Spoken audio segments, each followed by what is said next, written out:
Sige iha, akong bahala, huwag ka mag-alala. Pero ma'am, kami po yung mapapagalitan kapag niyayaan namin makapasok sila. Sagot ko to, akong bahala. Sagot ng doktora.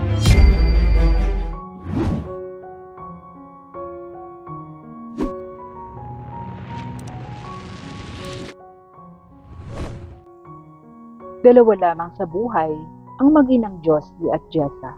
Bata pa lamang noon si Jessa nang mamatay ang tatay niya dahil sa atake sa puso. Nabuhay silang mag-ina sa pagtitinda lamang ng nanay niya ng bibingka. Anak ko, kumain ka muna bago ka pumasok. Habang niyaabot ang isang bibingka. Nay, salamat po. Hati po tayo dito. Sagot ni Jessa. Hindi na anak, kumain ka na at may pasok ka pa. Palaging inuuna ni Josie ang pangangailangan ng anak na si Jessa. Minsan nga, wala silang bigas. Tanging tinapay lang ang kakainin nila. Paunahin niyang pakainin ng anak na si Jessa bago siya. Isang araw, habang naglalako si Josie ng kakanin, ay biglang sumakit ang tiyan nito. Sobrang sakit na talagang hindi nito magawang maglakad. Nakita na lamang itong natumba at nawala ng malay. Kaagad namang sumaklolo ang anak nitong si Jessa sa nanay niya dahil kaagad siyang pinuntahan ng mga kapitbahay niya sa eskwelahan. Jessa, umuwi ka na muna. Ang nanay mo nawala ng malay. Sagot ng kapitbahay. Po, si nanay? Paano po nangyari? Dalian muna natin. Mamaya ko na ipapaliwanag. Sagot naman ng kapitbahay nila. Takbo na ang ginawa ng mga ito upang maabutan ang kanyang nanay na si Josie. Dali-dali nilang pinagtulungan na buhatin at dalhin sa pinakamalapit na ospital kahit walang pera. Excuse me po, emergency po yung nanay ko po kasi nawalan po ng malay. Pakiusap, unahin naman po nyo. Pakiusap ni sa staff. Ma'am, pasensya na po, pero kailangan po talaga muna namin ng assurance na makakabayad po kayo sa ospital. Sagot ng staff. Po, hindi po ba pwedeng unahin muna ang tingnan yung nanay ko bago po kami magbayad? Mahalaga po yung buhay ng nanay ko. Sana naman po pagbigyan niyo po kami. Mas matingnan mo muna po yung nanay ko. Pasensya na po, pero di po talaga maaari. Protocol po ito ng ospital ngayon. Ma'am, nagmamakaawa po ako sa inyo. Iligtas niyo muna po yung nanay ko. Pakiusap ni Jessa. Habang nakalupasay si Jessa, lumapit naman ang isang doktora at kaagad na tinanong ang nangyayari. Anong nangyayari dito? May pasyente. Bakit di pa na ipapasok sa emergency room? Tanong nito. Dok, may bago tayong protocol kaya hindi siya kaagad nakakapasok sa loob. Ha? Emergency ito. Sagot ni Doktora Melendez. Ma'am, parang away niyo na po. Tulungan niyo po yung nanay ko. Umiiyak at nagmamakaawa si Jessa kay Doktora Melendez. Sige iha, akong bahala, huwag ka mag-alala. Pero ma'am, kami po yung mapapagalitan kapag niyayaan naming makapasok sila. Sagot ko to, akong bahala. Sagot ng doktora. Okay ma'am, tipid na sagot ng staff. Kaagad na ipinasok at pinulsuhan ng pasyente, pagkatapos ay nagsagawa ng ilang test kung bakit nahimatay ng biglaan ang pasyente. Kaagad namang lumabas ang mga resulta ng test na ginawa.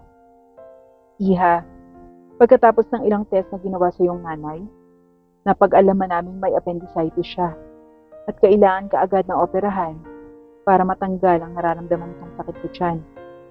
Dok, gawin niyo po ang lahat. Kahit pangutang ko po ng pera yan, mailigtas lang po yung buhay ng nanay ko. Iha, doktor ako, kaya kailangan ko magligtas ng buhay. Ihanda ko na kaagad ang gamit para maoperahan na agad ang nanay mo. Sagot ng doktora. Walang pagdadalawang isip ang doktora at kaagad na inoperahan si Josie. At sa huli ay tagumpay ang operasyon. Lumabas ng emergency room si Dr. Melendez. Dok, kumusta po ang nanay ko? Tanong agad ni Jessa. Okay na ang nanay mo, ligtas na siya. Maraming salamat po, Dok. Sabay yakap dito. Ililipat lamang namin siya sa kabilang kwarto at doon mo na lang siya antayin. Maraming salamat po talaga, Doktora. Naiiyak na sabi ni Jessa kay Dr. Melendez. Ang bait mong bata. Huwag kang mag-alala. Okay na ang nanay mo. Oobserbahan na lamang siya ng mga susunod na 6 na oras. Sagot ni Dr. Melendres. Maraming salamat po talaga. Alam mo, maswerte ang nanay mo na merong anak na katulad mo. Pagsabihan mo na ang nanay mo ha, na alagaan ang sarili. Sagot ni Dr. Melendres. Maswerte po kami ng nanay dahil tinulungan niyo po kami. Salamat po talaga ng marami. Tatanawin ko pong napakalaking utang na loob ito. Sige, mauuna na ako ha. Sabay ngiti ng doktor kay Jessa. Pag-alis naman ni Dr. Melendres, ay nagising na rin si Josie. Nay, kumusta po? May masakit po ba sa inyo? Wala naman anak. Pero kanina, matindi ang sakit na nararamdaman ko habang nagtitinda. Naku Nay, mag-ingat na po tayo sa susunod. Pinakaban niyo po talaga ako kanina. Salamat anak sa pag-aasikaso sa akin ha. Sagot ni Diyos. Wala po yun Nay. Salamat din talaga. At napakabait ng doktor na nag-opera sa inyo Nay. Wala na tayong babayaran sa ospital. Sinagot na rin po niya. Talaga anak? Nasaan ang doktor? Para personal naman ako makapagpasalamat sa kanya anak. Umalis na po Nay. Baka po mamaya bumalik para kamustahin po yung lagay niyo. Sagot ni Jessa. Hindi talaga natutulog ang Diyos anak. Hindi tayo pinabayaan. Masayang sabi sa kanyang anak. Nay, huwag na pong matigas ang ulo ha. Bagong opera po kayo. Oo anak, salamat. Sagot nito habang nakangiti. Makalipas ang ilang oras, ay bumalik na si Dr. Melendres para kumustahin si Josie. O, gising ka na pala ma'am. Musta po ang pakiramdam niyo pagkatapos ng operasyon? Tanong nito. Doktora, maraming salamat po sa tulong ninyo. Okay naman po ang pakiramdam ko, Dok. Sagot niya. O, obserbahan ka pa namin ng ilang oras bago ka kumain ng kahit anong pagkain. Opo, Dok. Sagot naman ni John. O paano, mauna muna ako sa inyo. Marami pa akong pasyente. Pamamaalam naman ni Dr. Melendres. Okay po, Dok. Sagot ng mag-ina. Ligtas at maayos na natapos ang araw na iyon para sa mag-ina. Tumagal pa ng 1 linggo si Josie sa ospital, ngunit wala na kahit anong babayaran. At sagot na iyon ni Dr. Melendres. Simula ng pagkaka-opera kay Josie, ay nag-iingat na ito sa kakainin at gagawin upang hindi na ulit magkaroon ng sakit o komplikasyon. Patuloy ring nagsumikap sa pag-aaral si Jessa. Sa katunayan pa nga, ay top-notcher ito sa paaralan. Lumipas pa ang ilang taon at nakatapos na ng high school si Jessa. Congrats anak! Napakagaling at buti mong bata. Salamat po, Nay. Mana lang po sa inyo. Nakangiting sagot nito. Madiskarte si Jessa, kaya't kahit hindi tapos ng high school, ay naghanap na agad ng trabaho upang makatulong sa kanyang ina. Kaagad namang natanggap sa isang insurance company si Jessa.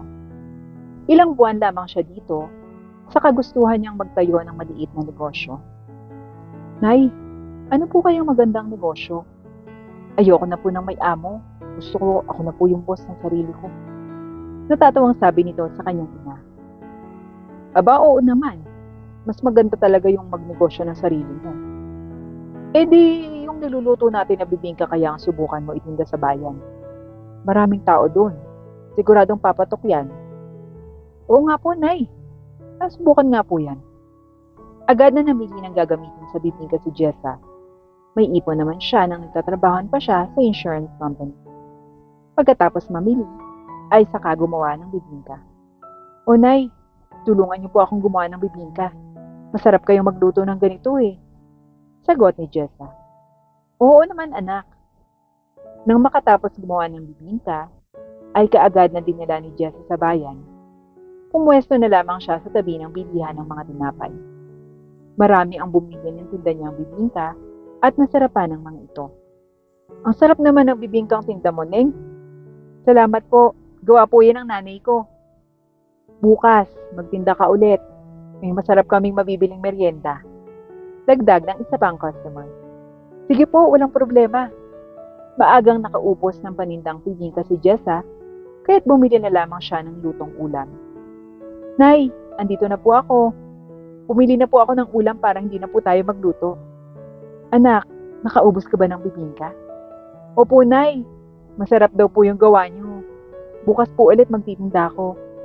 Ay sige anak, walang problema. Mabilis na lumipas pa ang mga araw, buwan at taon at nakapagtayo na ito ng isang restaurant kung saan naroon ang special bibingka nilang dessert at mga ulam na nanay din niya ang magluto. Akalain mo yan, Nay? Dati, pangarap lang natin. Ngayon, eto na tayo. May negosyo at sariling bahay na. Anak, pinaghirapan mo naman to. Hanga ako sa'yo. Hindi ka takot sumubok ng mga bagay-bagay at talagang ibibigay mo yung buong puso at gawa mo. Kaya eto tayo ngayon, umangat na sa buhay. Masayang sagot ni John. Hindi ko nga po makakalimutan ng doktor na tumulong sa atin nung inoperahan kayo. Napakabuti ng kalooban niya, Nay. Sana makita pa rin tayo ni Doktora pagdating ng panahon. Maliit lang ang mundo, anak. Kaya't magkikita pa tayo nila, Dok. Hindi naman nagkamali ang nanay niya dahil sa muling pagkakataon ay magkikita sila Dr. Melendres sa isang outreach program para sa mga bata. Nagdala ng mga laruan at pagkain si Jessa sa venue habang may libreng check-up at dental cleaning din naman. Dr. Melendres, kayo po ba yan? Tanong ni Jessa. Yes, ako nga si Dr. Melendres. Sino po sila? Naging pasyente ba kita? Tanong nito. Ilang taon na po ang nakakaraan. Inoperahan niyo po yung nanay ko ng libre, Dok. Ah, ikaw na ba yung anak niya? Tanong pa nito. Ako na po ito.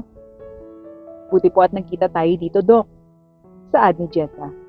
Kumusta ka na? Ang nanay mo? Ako, oo. Pinilit ko talaga na makasali dito para matingnan ng libre ang mga bata kahit walang sponsor ito.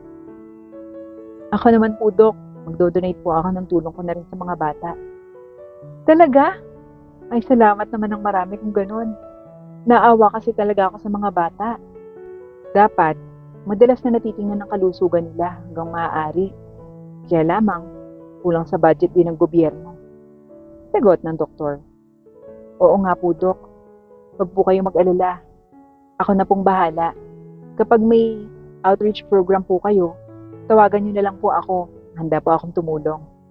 Sagot ni Jessa. Salamat, Ning. Naku, Dok.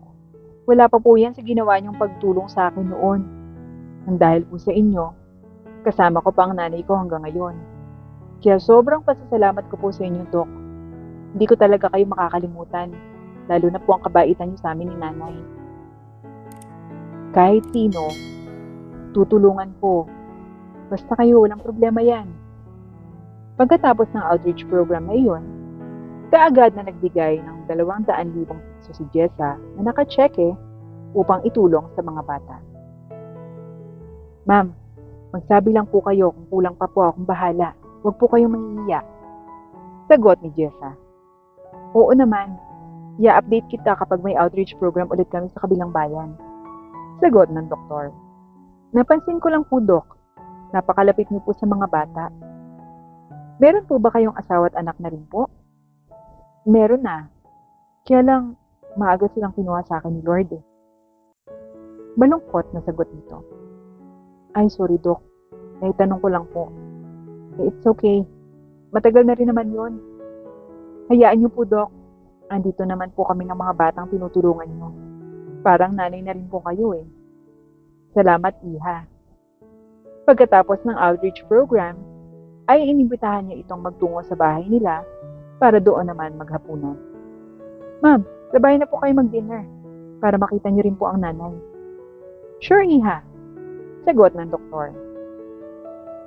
Nakarating naman ang bahay nila si Dr. Melendres at hindi nito alam na ang ilan sa mga batang nakita niya sa isinagawang outreach program ay nandoon din. Sabay-sabay naman nilang binati si Doc ng, Salamat po, Doktora. Ngumiti na lamang si Doktora bilang pagpapasalamat sa kanila. Salamat ng marami una sa iyo, Jessa. Sunod sa inyong mga bata. Pinasaya niyo ako kahit nalulungkot ako. Siya, tara na pong kumain. Baka magkahiyaan pa po tayo ngayon. Yaya naman ni Jessa. Masayang natapos ang araw na yon nang may malaking ngiti si Doktora.